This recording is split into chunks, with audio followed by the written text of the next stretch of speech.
this is part 2 of question B1. Describe what is meant by radioactive decay.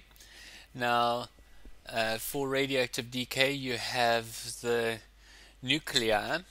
It's unstable, so you have an unstable nuclei, and it spontaneously or randomly emits a particle or some energy. So it emits energy in the form of a wave, an electromagnetic wave. It's actually a gamma ray, or a particle, and that's usually an alpha particle or beta plus or beta minus ray particle, and a positron or an electron. Okay, so this idea that it's spontaneous, it's random, it's an unstable nuclei, it's emitting energy, and therefore it's becoming more stable in the process. Now, in the second part over here, it says a nucleus of thallium-206 undergoes radioactive decay to a nucleus of lead-206. In the reaction equation below, identify the proton number Z, and the particle X. So, with this over here, this is beta decay. What actually happens is that the nucleus emits an electron. Now, where does that electron come from? It actually comes from a neutron changing into a proton, a P+, and giving off this electron. So you're actually getting an increase in your atomic number. This 82 is the number of protons, so that actually increases to 83. The number of nucleons, this 206, actually stays the same, because that's the number of protons and the number of neutrons, so that stays the same. And it gives out a antineutrino. So your Z becomes 83, and your X is a antineutrino. Like that. Alright, now let me just move the board up a little bit to do the rest of the question. Let's leave it like that, that'll be great. So, the mass of a thallium-206 nucleus is this. This is the total mass. Determine the binding energy per nucleon of the thallium-206. Now, how we do that? To do that, we're actually going to need information from our data booklet. And here, I'll just bring this up over here. This is my data booklet.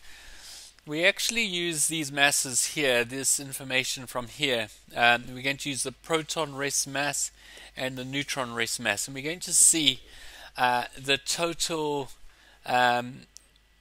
energy for that mass, for all the number of protons and all the number of neutrons. And you're actually going to see that it's less than the total energy altogether, and that energy is actually the binding energy. So we're going to be using these values over here. So it's important to realize that that information is in your data booklet.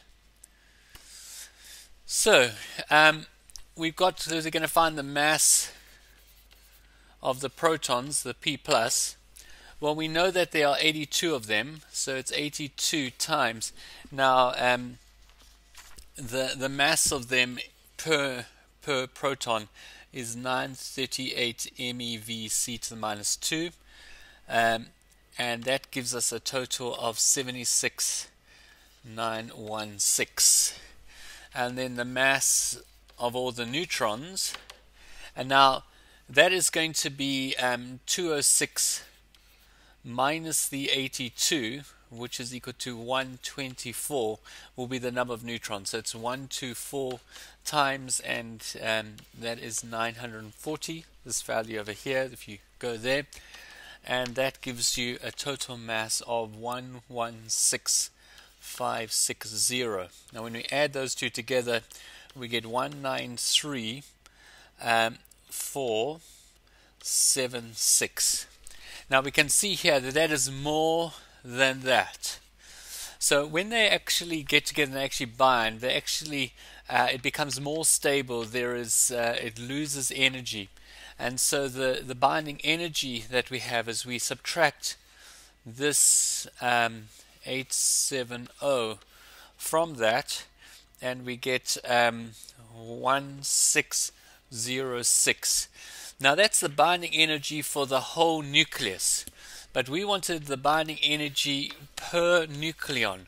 So we must take this 1606 and we must divide that by 206, and we get 7.796, and that would be MeV to the minus 2. And now we have got all of these. When we look at it, we probably do this to, I would say, probably three significant figures. So we'll do 7.80 MeV to the minus 2.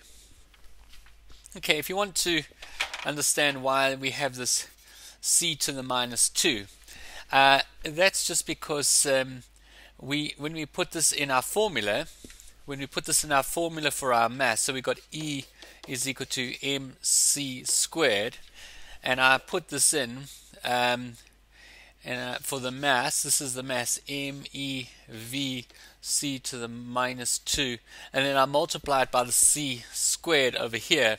Those cancel, and so I get my energy is MeV, and that's our energy term. All right.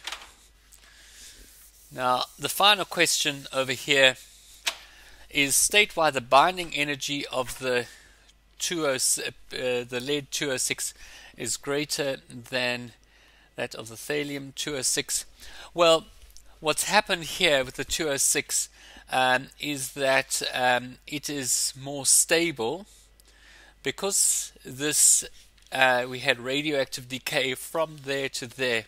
It lost some energy. It became more stable. So the Pb206 is a more stable nuclei. All right, it lost energy and therefore became more stable.